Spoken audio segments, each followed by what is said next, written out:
Some of you may know me as a bit of an animation buff. The fact that like half of my videos are animation based or related certainly does me to dispel such rumors. And, of course, when you think animation, you think Disney. Not all animation is Disney, of course, but they remain amongst the most important animation companies on the planet. This year, 2017, marks the 80th anniversary of their first full-length animated feature, with Snow White. Technically, the movie was released at the tail end of the year in December, but then in December everyone expects Christmas videos. So I thought I'd do this marathon now, as summer starts, in what I like to call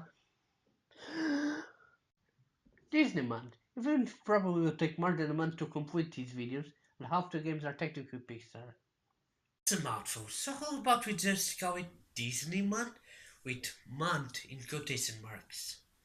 Disney games in the 90s had an almost assurance of quality. They were great. Some of their 2D games even used sprites based on cells, animated by Disney animators.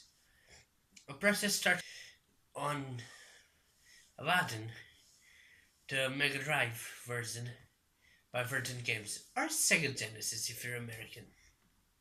But we can talk about that process some other time, because today we're taking a look at Lilo and Stitch Trouble in Paradise, or just Lilo and Stitch in the US. I would like to tie it in with the movie, even though the European title already had Lilo and Stitch, but who am I to argue with a decision that was made 15 years ago, more or less, by I don't even know who, so...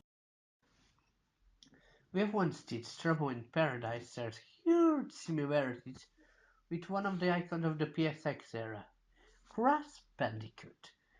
I really do mean it. Always like levels with a preset camera angle, or you advance forwards and jump, stomp, or use an alternate attack on enemies.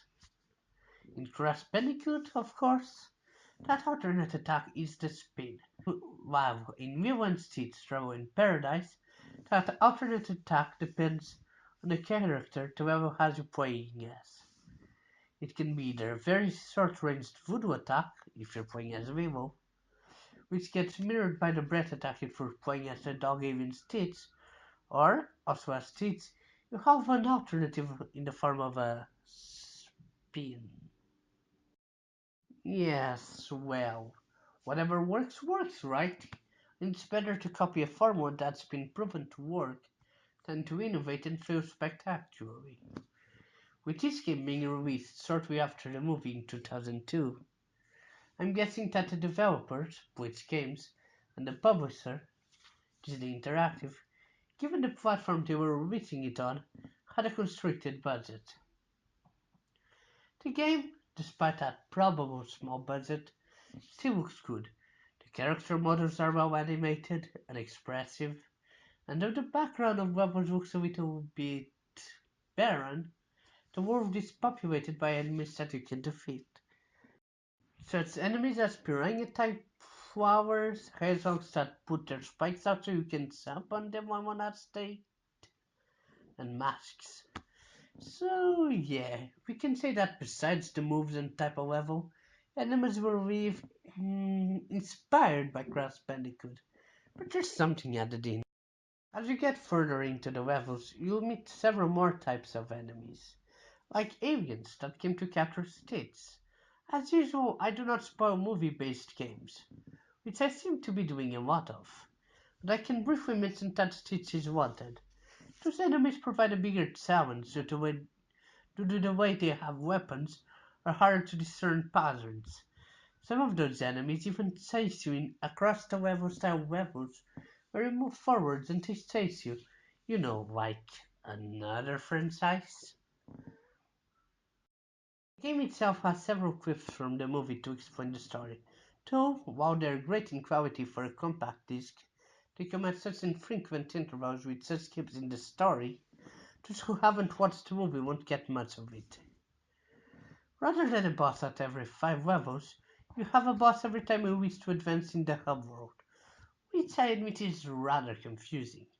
Not the concept of the bosses, which are the same pattern and which increase in difficulty, only with a bigger health bar, but from the hub world itself. Throughout the game, you will have to collect 4 given collectibles in each level. First are photos, then the records, and lastly are trackers. 4 may seem like a lot of items to collect when crosses 1 crystal, but with rare exceptions, they're even easier to collect. These are There are one or two that are hidden, but that's about it. Controlling Lilo and Stitch is not as smooth as controlling some other platformers. They can jump just fine, and they do not slide around all that much, but sooner than you realize you are down on the ground. You fall like a bag of rocks. You don't get much height or distance, but the bigger problem is with the butt bounce. This move, essentially a belly flop, pushes you forward as you perform it, which can lead to many precarious situations when you are pushed further forward than you hoped by using the move. Given how short range the voodoo attack wheel has though, it's still her best move. I would just use the spin with Stitch though, if you could jump while spinning, but you can't, so. You can, on occasion, find a spoon that drops a sunburned tourist on an enemy in your sight, but it's situational, as is the ability we will have to get explosive barrels by clicking the square button. Given that put down, that they often damage you after they explode, despite your best attempts at getting away. Besides the 4 obligatory collectibles in each level, in barrels of different colors you can find movie clips and photos, as well as exactly 100 of a secondary collectible. Therefore complacency can feel more like an afterthought. Overall, we want Sid's Trouble in Paradise is a mixed bag. Its influences are obvious. The music is generic, with the exception of a few instrumentals of Elvis tracks. The graphics are heavy, though never stiff. I would recommend this game to Lilo and Stitch fans, or just Disney fans in general, and even perhaps to Crash fans looking for a fix. Just lower your expectations a bit.